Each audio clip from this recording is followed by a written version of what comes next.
आंनि मुङा आगस्तिन मुसाहारि। थासारिखौ लानानै रायजो जानायाव किसुमान उसुबिदानि थाखाय बे आबादखौ मावनो गोनां जायो। न'खर सलायनाय, रायजो जानाय, गथ' गथाय फोरोंनाय, बिनि थाखाय एसे माखासे दिमागखौ बाहायनानै मावनाय जादों आरो। आं गोदोनिफ्रायथ' फ्राय बोसोरथाम बोसोरब्रै जाबाय मावबोनाया।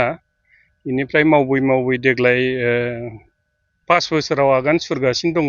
देग्लाय आङो मावदों जाहैबाय 12 बिगा सामथिं बिदि आरो। खरसायाथ' दायो हाजिरा मुजिरा दामा एसे बारा नालाय, बेनिखायनो आङो बेयाव खरसाया गासैजों हालेवनायनिफ्राय फुरा कमप्लिट लानानै हासार हुसार आङो 90,000खौ गारनानै दोनदों आरो।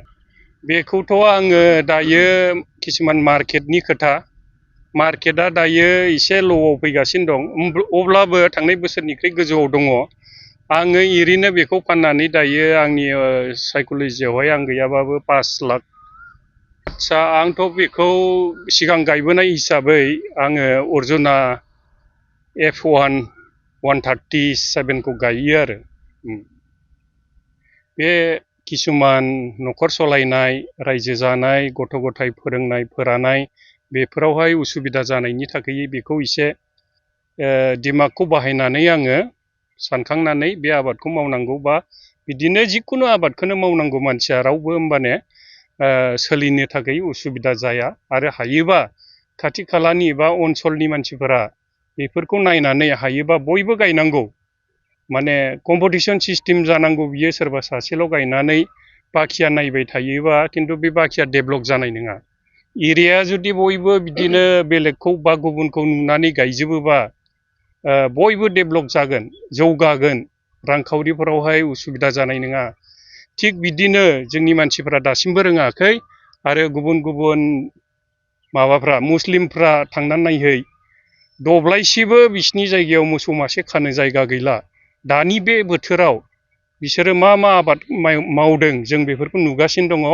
बिसोरो जुखाम दङ दायो मावनाया, आरो बिदि जोगोनार दङ, आरो बायदि रोखोमनि बिसिनावहाय आबाद दङ। बिसोरो मथा मथि बिसिनावहाय दायो मोसौ मासे खानो जायगा गैया। बिसोरो बिदिनो गुबुन आबाद मावनानै बिराद खामायगासिनो दं, खिन्थु जों बिसोरखौ नुहुराखै दाबो। जोंनि मानसिफ्रा सोलोङाखै। आं बेखौनो आसा खालामो बयबो जोंनि बर'फ्राबो बेफोरबायदिखौ बयबो मावनो थाखाय नाजानांगौ आरो जौगानांगौ। थिगानो सोंदों नोंथाङा, बेबो गाज्रि नङा। जों बेखौहाय मथा मथि गायजेननायनिफ्राय अनुमान दंसै 120 दिन 25 दिन बिदियाव मोनो गायजेननायनिफ्राय। थिग माइ बायदिनो आरो बिनि टाइम टेबोला। माइआबो बिदिनो, बेबो बिदिनो आरो। हागोन लोगो हागोन। दायो नोंथाङा नाय, जों बेखौ थिखांनाय लोगो लोगो जोङो रनजित, सर्न माइ लोगो जों दानो गायगोन, जुन मासावनो गायनो मोनगोन। मा होमबा दा जोंथ' बे फुरा अलरेडि मोनबायानो, जों बेखौ फानसिगोन सप्तानैनि उनावनो। खोथिया फोबाय, थिग जुन मासनि 10-12 जों गायफिनजोब्बाय। आदसा मार्केटआथ' इसिबां उसुबिदा गैया दायो।